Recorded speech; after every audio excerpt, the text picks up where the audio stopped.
Hoje vamos fazer uma reflexão sobre a parábola da figueira que secou, que está lá no Evangelho segundo o Espiritismo, no capítulo 19, no item 8. Vamos ler aqui, porque eu não consegui decorar tudo isso aqui. Então diz a parábola: quando saíram de Betânia, Jesus teve fome. Ele tinha saído, há poucos dias antes, ele tinha feito, tirado aqueles mercadores do templo, né, que consta lá no Evangelho. E depois ele se dirigiu a Betânia. E quando retornava de Betânia, foi que aconteceu esse caso da figueira que secou. Então, continuando aqui, vendo de longe uma figueira, foi até ela para ver se encontrava alguma coisa. Ao se aproximar, encontrou apenas folhas, pois não era época de figos. No dia seguinte, ele disse que ninguém coma nenhum fruto de ti. Foi o que seus discípulos ouviram. No dia seguinte, ao passarem pela figueira, perceberam que esta tinha se tornado seca até a raiz. Então Pedro, lembrando-se das palavras de Jesus, disse: Mestre, vede como a figueira que amaldiçoaste tornou-se seca. Agora, interpretando essa parábola à luz da doutrina espírita, ou sobre a fé raciocinada, pensamos assim: será que Jesus, que era o símbolo do amor e da fé, iria amaldiçoar uma árvore, uma figueira? Principalmente porque não, como disse ali na parábola, não era tempo de figo. Então, não pode ser, né? A nossa razão diz que não pode estar certo isso aí. Então diz o Evangelho aqui que a figueira seca é o símbolo das pessoas que têm apenas aparência no bem, mas que na realidade não produzem nada de bom. Oradores que têm mais brilho do que solidez e ficam olhando para mim, eu pensava que eu sou um desses, né? Cujas palavras têm verniz na superfície, agrado nos ouvidos, mas quando são analisadas não encontramos nada de proveitoso no coração, após tê-las ouvido. Eu espero que vocês encontrem alguma coisa nesse coração tão abatido aqui, né? A gente procura, pelo menos, ser um pouco melhor nessa vida. Apesar de estarmos passando por um mundo de expiações e provas, estamos atrasados ainda, mas a gente, como espíritas, procuramos a cada dia melhorar um pouco. Também, eu acho que Jesus costumava usar metáforas quando falava nos seus ensinamentos. Provavelmente ele estava comparando a figueira com os fariseus e saduceus, que conheciam a fundo as Escrituras, mas usavam a religião em seu próprio benefício. Os fariseus vendiam os artigos de fé e a carne dos animais sacrificados nas oferendas. Por isso Jesus chamava-os de hipócritas. Como está lá em Mateus, no capítulo 23.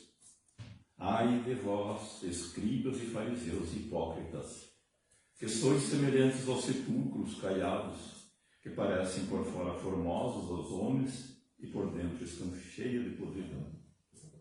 Ai de vós, escribas e fariseus, que devorais a casa das viúvas sob o pretexto de longas orações.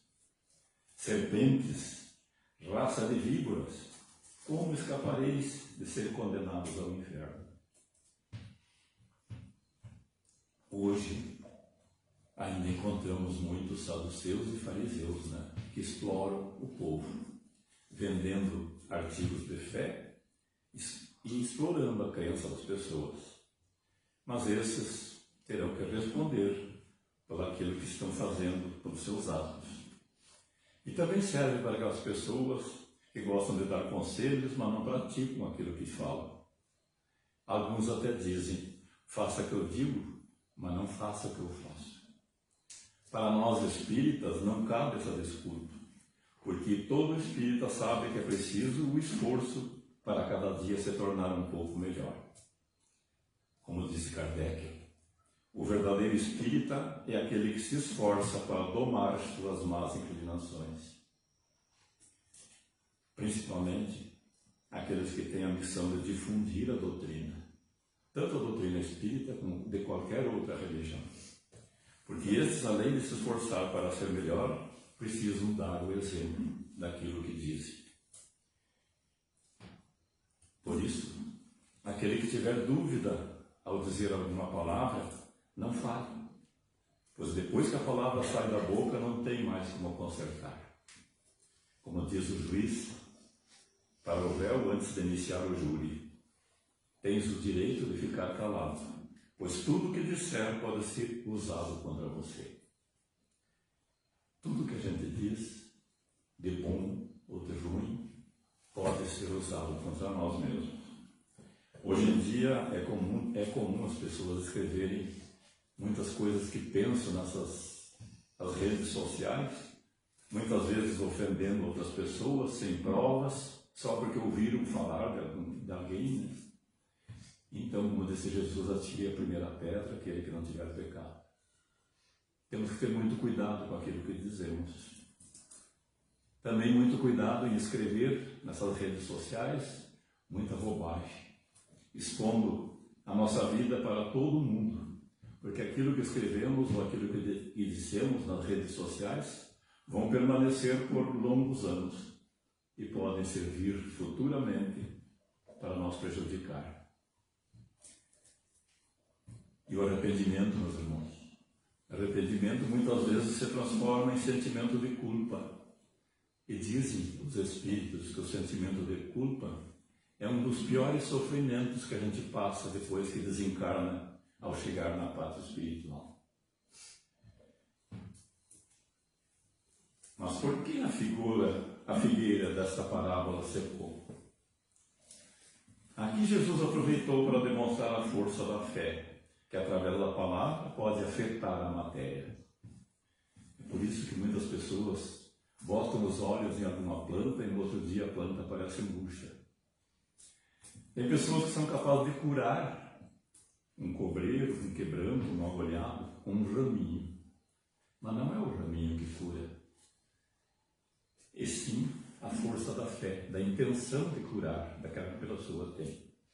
Porque o pensamento é uma energia capaz de produzir o bem ou o mal. O meu pai, que morava no interior, quando tinha alguma vaca muito brava e estava uma bicheira, ele benzia a vaca. E no outro dia, os bichos caíam. O sentimento da força da fé. O pensamento é uma energia capaz de produzir o bem ou o mal.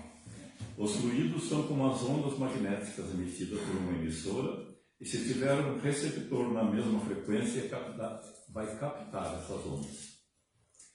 E isso que acontece com o passe aqui na casa espírita, né? Se a pessoa acredita que vai ser beneficiada por aquele passe, ficar receptiva, ele vai receber. Mas se não acredita, o passe também não funciona. É claro que também temos que pensar que tem que haver o merecimento de cada um. Às vezes, a pessoa precisa passar por aquela prova. Por isso, algumas pessoas que recebem o passe dizem que não sentiram nada, enquanto outras dizem que ficaram aliviadas de seus males. Então, depende daquilo que a pessoa está ligada, né? Na sua fé, na sua crença, que vai receber. A fé faz com que os centros de forças, conhecidos como chakras, se abram para receber os fluidos do passe. Mas se a pessoa não crer, os chakras permanecerão fechados e o passe não tem o efeito desejado. Então vamos retornar falando em fé, continuando nessa nossa parábola aqui. E Jesus disse para Pedro: tendes fé. Em verdade vos digo que todo aquele que disser a esta montanha, tira-te daí e lança-te ao mar, se o seu coração não excitar, mas acreditando firmemente que tudo aquilo que disse acontecerá, ele verá o fato acontecer. Isso está em Marcos, no capítulo 11, versículo 12. Mas será que a fé poderá transportar uma montanha de um lugar para outro? A nossa razão diz que não tem como, né? Por mais fé que a pessoa tenha, não tem como mudar uma montanha. Mas como eu disse no início, Jesus falava por metáforas. Então qual era a montanha que ele estava nesse momento explicando para os seus discípulos? Seria remover a montanha das nossas dificuldades, dos nossos problemas. Mas se não tivermos fé e não acreditar que somos capazes, as dificuldades permanecerão e cada vez serão maiores.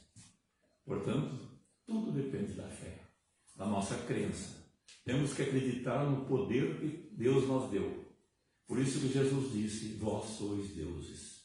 Porque está dentro de cada um de nós esta força sublime que é a fé.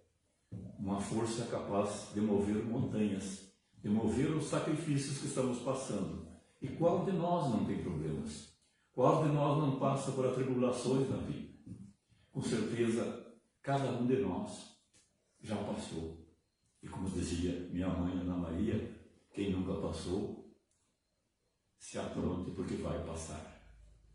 Porque este não é um mundo feliz, é um mundo de expiações e provas, onde nós vemos para expiar nossos erros passados, de vidas passadas, ou quem sabe desta próxima existência. E também para passar pelas provas que nós mesmos pedimos para passar. E é por isso que Deus não põe a cruz mais pesada que nossos ombros. Nós somos fortes para passar por tudo que vier para o nosso caminho, desde que tenhamos fé. Portanto, meus irmãos, vamos ter fé. Vamos acreditar que o momento do passo que vamos receber nesta noite nos aliviará as nossas tensões do dia a dia. Aliviará alguma doença que está projetando em nosso ser.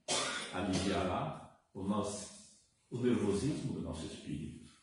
Tudo depende da nossa fé. Portanto, nesse momento, vamos nos preparar para receber o passe daquela hora. Pedindo neste momento ao Senhor que baixe sobre cada um de nós a sua fé. Ensina-nos, ó Pai amantíssimo, a sermos fortes, assim como foi Jesus, pregado em uma cruz e perdoando aqueles que lhe fizeram tanto mal. Que nós possamos, Senhor, ao sair daqui, sairmos satisfeitos com tudo que recebemos. Porque aqui, é nesta casa consoladora de nossas aflições, que podemos receber tudo aquilo que somos merecedores.